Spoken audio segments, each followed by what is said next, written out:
Hey, what's up? I'm Pan the Fiddler, and I'm back with the Coaster Makeover Challenge. We had our layout episode where I built the roller coaster. We had the assets episode where I made some assets that I'm going to use around the place. And we had the rockwork episode. And now, finally, episode 4, we are doing some detail work. We're actually going to start making it look like the thing. In particular, we're going to be building out the courtyard and kind of most of the exterior of these buildings. Going to start out by applying some of the assets I built a couple episodes ago, starting with this roof detail, and then I'm going to jump onto some queue work. And in particular, this episode's going to kind of show how, while building, I can be like a dog chasing a squirrel, because I'm going to start on the queue and then I'm going to get sidetracked into more exterior work, and then I'm going to get sidetracked into building out a gift shop, and then going to get distracted by making the entrance and like the decoration around the sign, and then finally I get back to the queue, and that's where we finish out the episode, and by the end have a really nice looking courtyard here to serve as the entrance for the ride.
Going to be starting here on this side of the queue because I wanted it to be kind of a ramshack.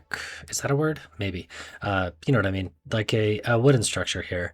And I don't know about you, but I love designing wooden structures in this game.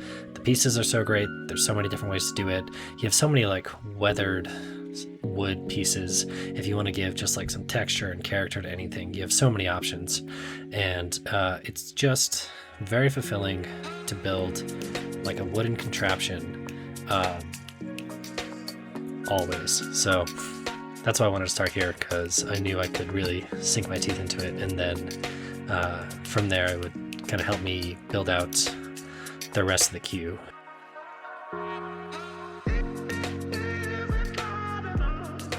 And then you'll see me use like a lot of flags, because if you look up pictures of like Tibetan monasteries, they have got flags everywhere. So the bunting flags that this game has really came in handy for those.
And as promised, I've now become sidetracked from working on the queue to working on this gift shop building. Going to be adding this. This is like where the exit of the ride kind of filters through.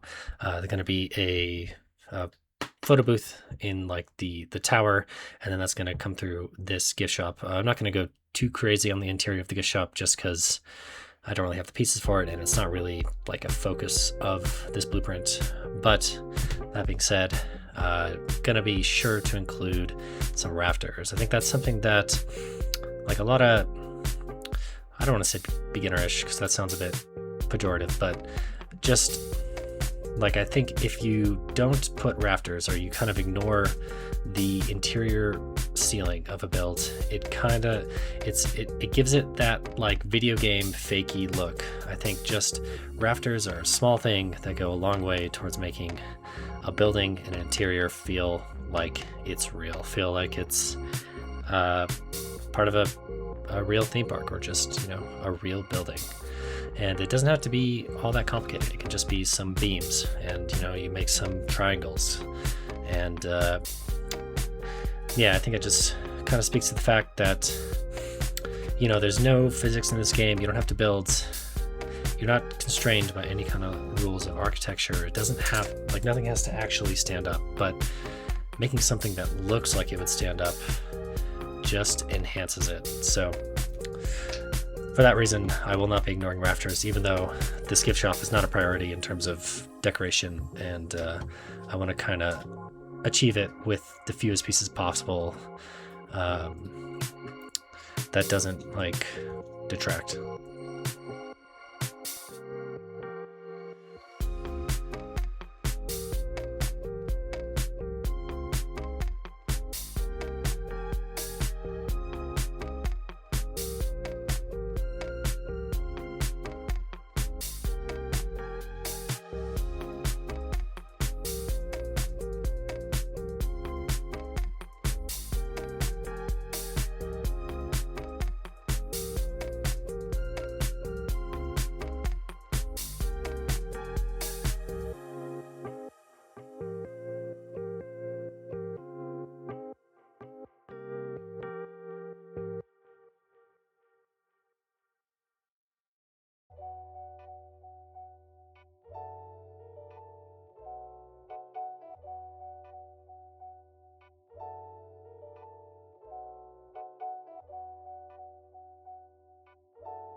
And here we get to the portion of the time lapse where I'm gonna be just spamming the assets. Not a lot to say. It's a lot of copy and paste, but sometimes that works. You don't. This is something that I definitely have had to learn and probably could still learn a bit better. Not every single corner of the build needs to be custom designed and bespoke. Sometimes copy and pasting things doesn't just save time, but it can add cohesiveness. And if you have too many ideas in one space, it can get busy. So I definitely wanted to not lose my mind over every single tower, every single facade.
And now here on the other side of the courtyard, for this like second tier queue, I'm gonna go with stone. I think it kind of complements the other side, which is more of a wooden structure, and just adds a bit more texture, a bit more character to it.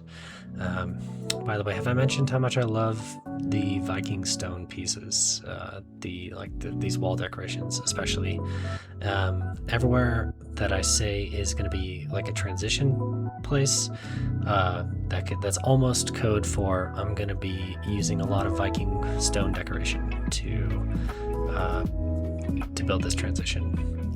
Not that that's necessarily the case here, but that's just these Viking stone pieces. I use them all the time across basically every build that I've done so far. Maybe I should branch out a bit, but I love them. They're so good, and I hope you love them too.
And that is going to do it for today. We have a finished courtyard. The exterior of the build is looking quite a bit better.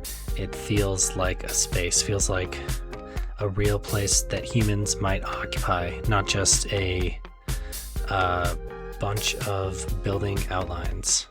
Next time we're going to be building out the underground area, that whole space that the queue walks through, the cave, and the final turn of the roller coaster, and like setting the scene around that bonsai tree that I made in the assets episode. So yeah, take care, and I hope. That's not the outro. I remember the outro. Let me take 2, no cuts. Take care, and I'll see you in the next one.